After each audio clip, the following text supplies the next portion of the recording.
गीता ज्ञान का आध्यात्मिक रहस्य जो सदियों से विलुप्त रहा, जिस ज्ञान से हर अर्जुन रूपी आत्मा को सद्गति,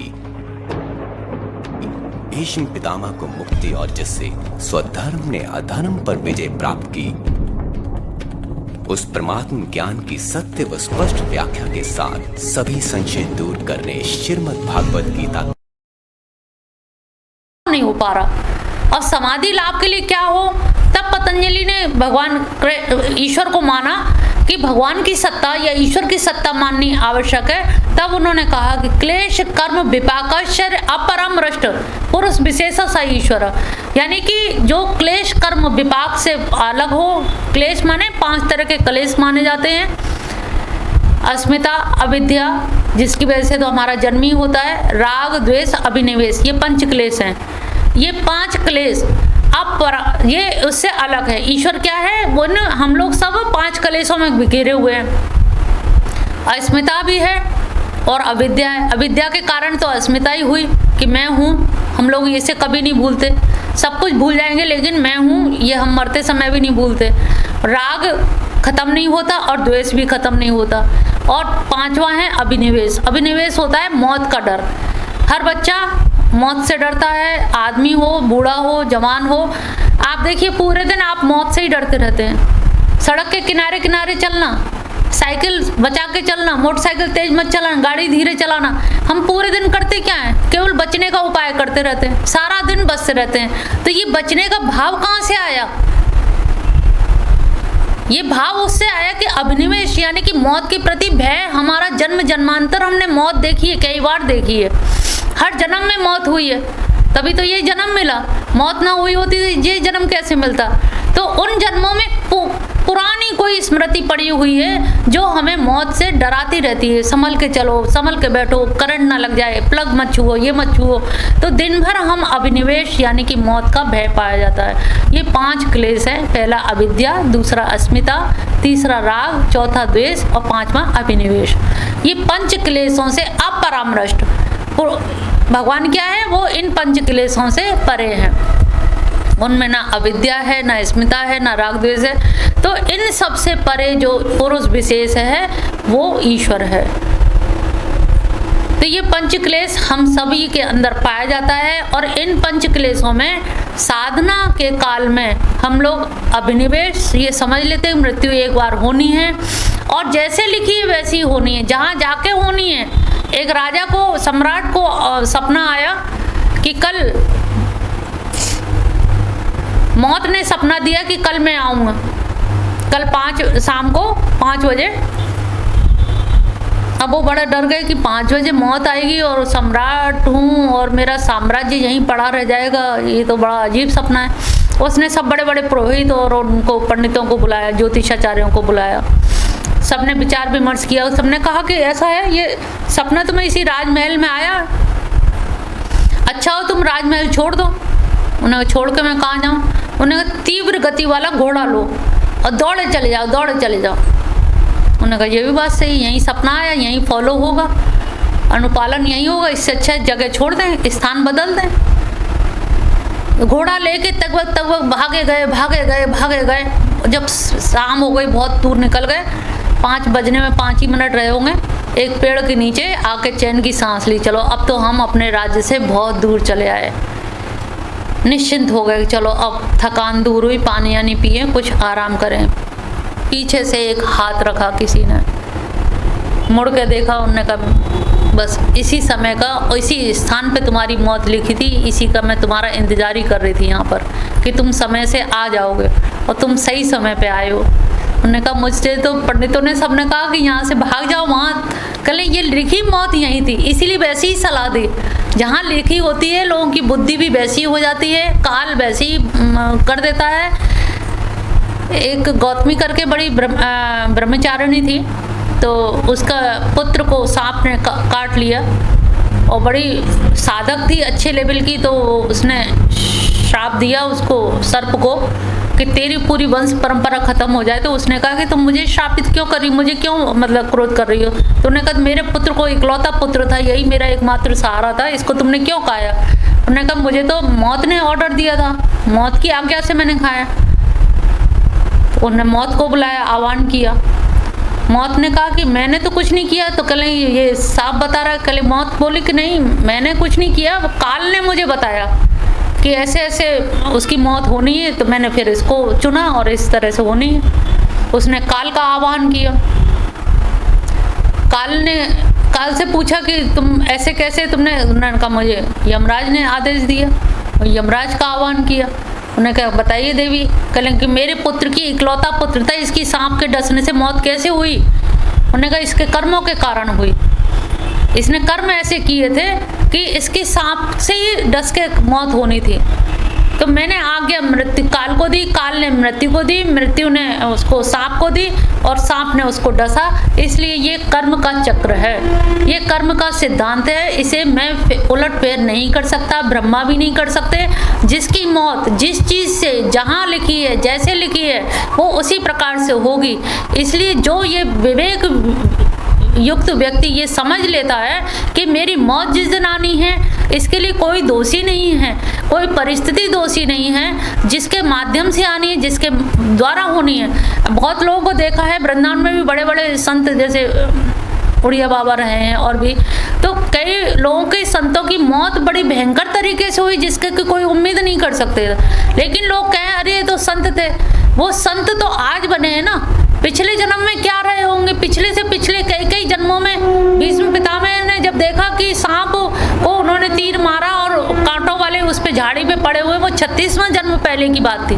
तो इतने जन्मांतर की वो बातें बनी होती हैं, तो उसमें कौन सी बात आपकी मौत का कारण बनेगी? किसका आप ऋण या किसको आप मार आए हैं, वो आपसे मार के ही बदला लेगा, ये आपको नहीं पता है। तो ये सब चीज़ पूर्व नियोजित है, पहले से ही डिसाइडेड है, उनमें आप कुछ भी नहीं कर सकते। तो इसलिए मौत का भय नहीं होना चाहिए।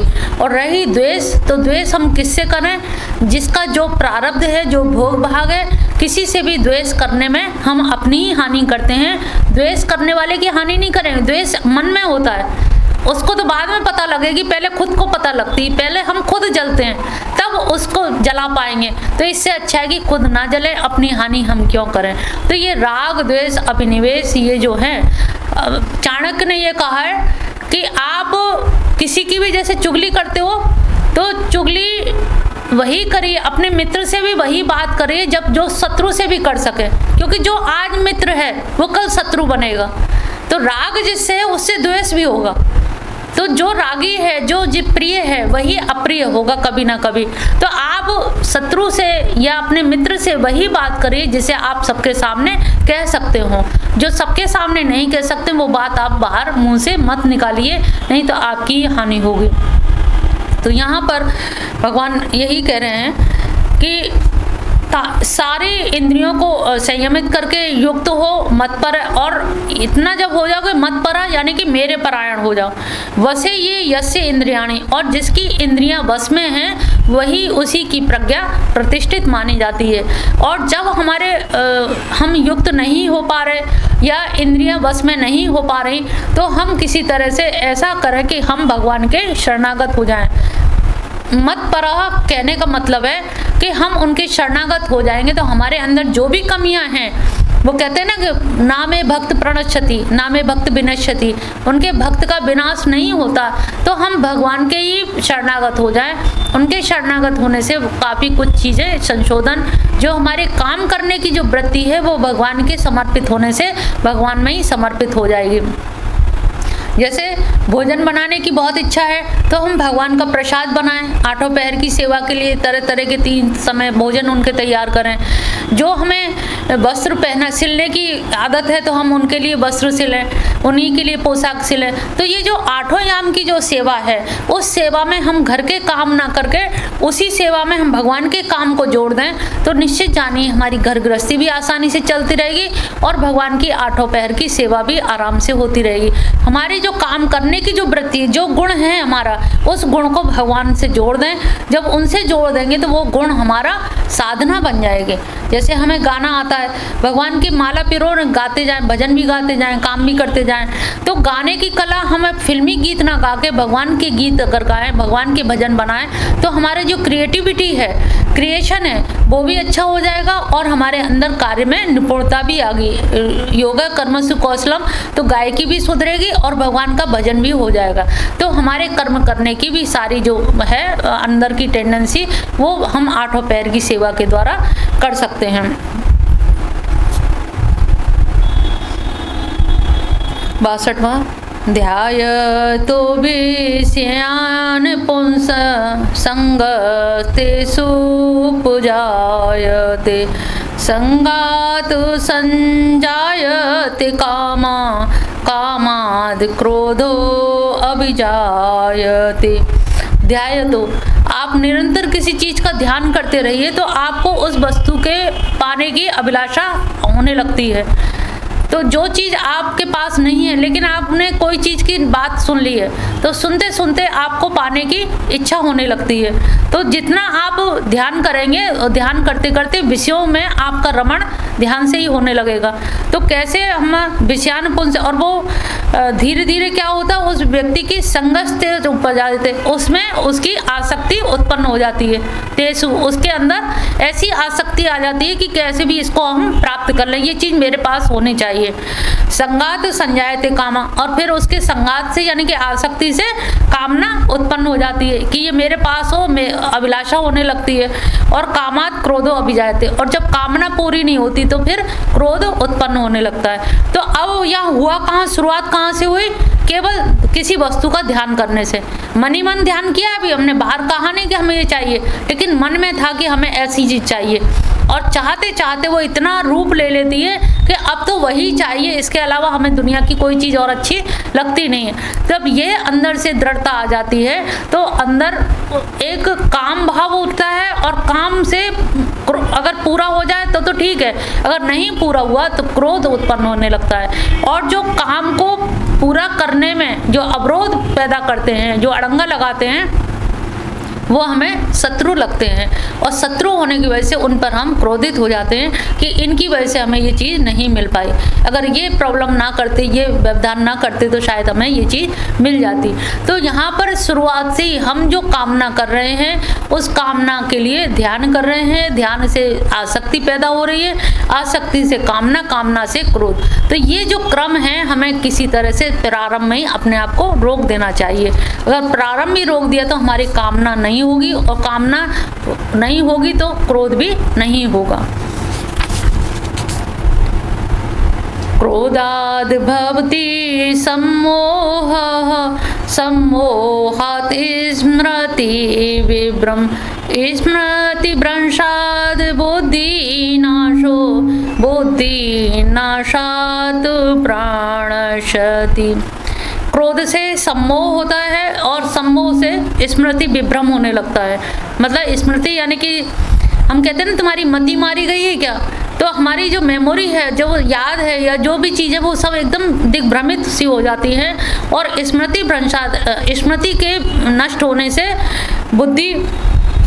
बुद्धि नाश हो, बुद्धि का नाश हो जाता है, यानी कि जो हमारा विवेक था वो नाश हो जाता है। और बुद्धि नाशात प्रणशति, और बुद्धि के नाश होने का मतलब सब कुछ नाश हो जाता है। सब कुछ कैसे नाश हो जाता है, क्योंकि हम मति के विपरीत, विवेक के विपरीत, बुद्धि के विपरीत, जो लोगों की तुमसे अभिलाषा है कि तुम पढ़ी लिखी हो, तुम ऐसा नहीं कर सकते हो, लेकिन फिर भी करते हो, फिर क्या कहते हैं, तुम्हारी मति मारी गई है। मति मरती तो नहीं है, लेकिन फिर भी हम क्या कहते हैं, मति मारी गई है। यानी कि विवेक चक्षु, यानी कि जो हमारा विवेक ज्ञान था, उस ज्ञान से हम कार्य ना करके मति विभ्रम से हम इतना सम्मोहित हो गए, इतना मोह पैदा हो गया कि हमने हथियार हाथ में उठा लिया, और हमें लगा कि किसी भी तरह से हमें ये चीज़ हासिल करनी है।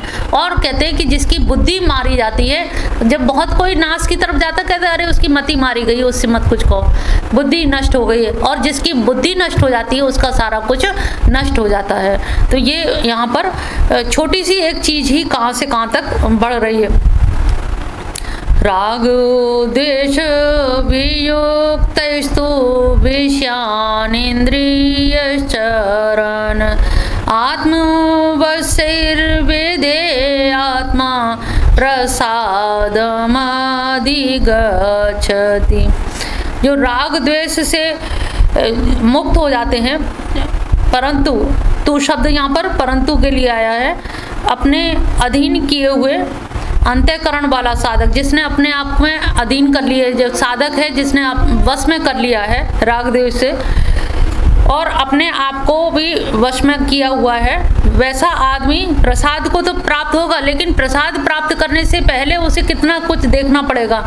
विषयान इंद्रिय चरण, अगर जिसने अपनी इंद्रियों को बस में कर लिया है, यहाँ वही दग्ध बीज वाली बात आ जाएगी, इंद्रियों को बस में कर लिया है, आत्मा का आत्मा में ही रमण करता है, बाहर किसी से राग द्वेष नहीं है, ऐसा व्यक्ति अगर विषयों में भी आचरण कर रहा है या घूम फिर रहा है, जो सिद्ध संत हैं, जो सिद्ध साधक हैं, वो अगर विषयों में भी अगर भ्रमण कर रहे हैं तो अभी वो प्रसाद को ही प्राप्त होता है, क्योंकि उसकी इंद्रियां भटकती नहीं हैं, उसकी इंद्रियां इतनी वशीकरण हैं, राग द्वेष सबसे वो अधीन उसने अपनी इंद्रियों को कर लिया है और इतना अधीन कर लिया है कि जैसे रथ में जुटे हुए जो घोड़े जो हैं हरी घास को देख करके विचलित हो जाते हैं, लेकिन जो घोड़े खूब खा पी के चलते हैं उनके अंदर वो भूखेपन की वाली स्थिति नहीं होती है, संयमित ढंग से वो चलते हैं, अपने मार्ग प्रशस्त करते हैं। ऐसी इंद्रियां भी इतस्ततः जो भटकती हैं, भटकने का कारण उनके अंदर सम्मोह मोह यानी कि राग और द्वेष है, इसी के कारण भटकाव होता है। लेकिन जिस साधक ने वश में कर लिए हैं, इंद्रियां जिसके वशीभूत हैं,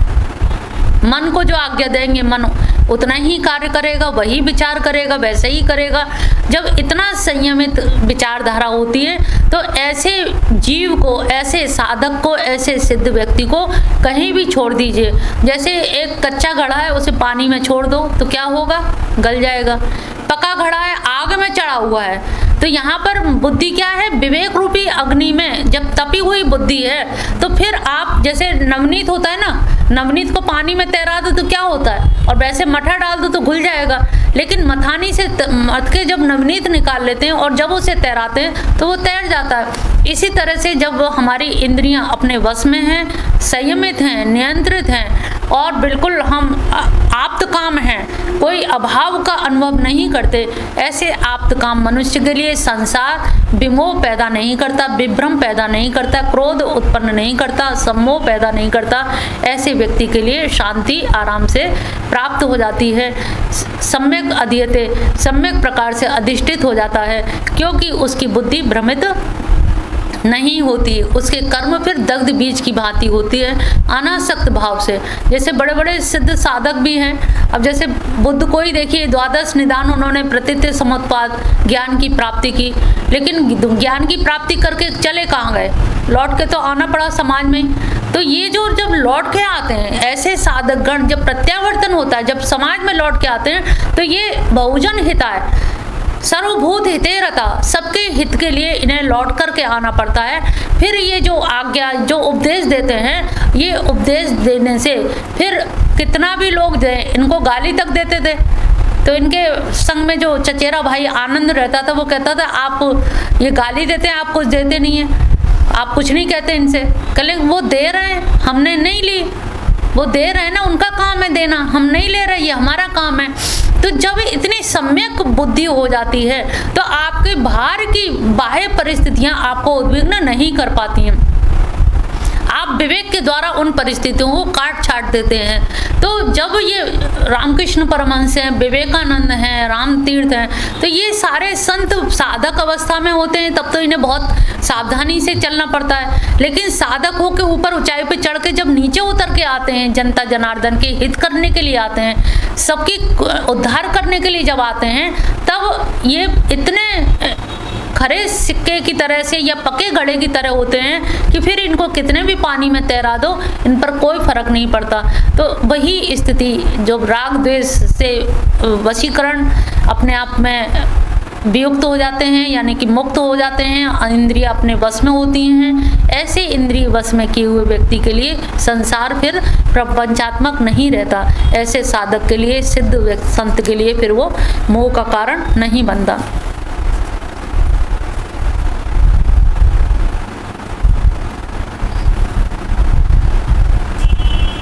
प्रसादे सर्वदुःखानां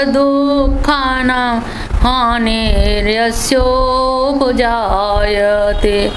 प्रसाद चेत सोषु बुद्धि पर्वतिष्ठते। प्रसाद में जब प्रसन्नता होती है तो सब दुखों से उसकी हानि यानी कि समाप्त हो जाते हैं। प्रसाद में आप वैसे भी देखें, आप जब बहुत प्रसन्न होते हैं तो छोटी मोटी बात आपको नहीं खलती है। तो जो प्रसाद का मतलब है जो प्रसन्नता, जो सदा रहे, मुदिता। जैसे मुदिता क्या है, आत्मा में आत्मा ही जब तुष्ट करती है। कभी कहते हैं पता नहीं क्यों हमें प्रसन्नता, आज बड़ा मन खुश है। और जब मन खुश होता है तो वो ऐसे खुशी होती है जो किसी पर निर्भर नहीं होती है, जो सदा रहती है। तो यहाँ पे प्रसाद जो है सभी दुखों के निदान कर देती है। वहाँ फिर हमें कोई दुख नहीं लगता है। प्रसन्न चेतसा, और वो शीघ्र ही प्रसन्न चित्त में शीघ्र ही बुद्धि जो है प्रतिष्ठित हो जाती है, स्थित हो जाती है। वहाँ पर हमें छोटे मोटे दुख भी, किसी की कही हुई अनसुनी बात भी, अरे जाने दो, रहने दो।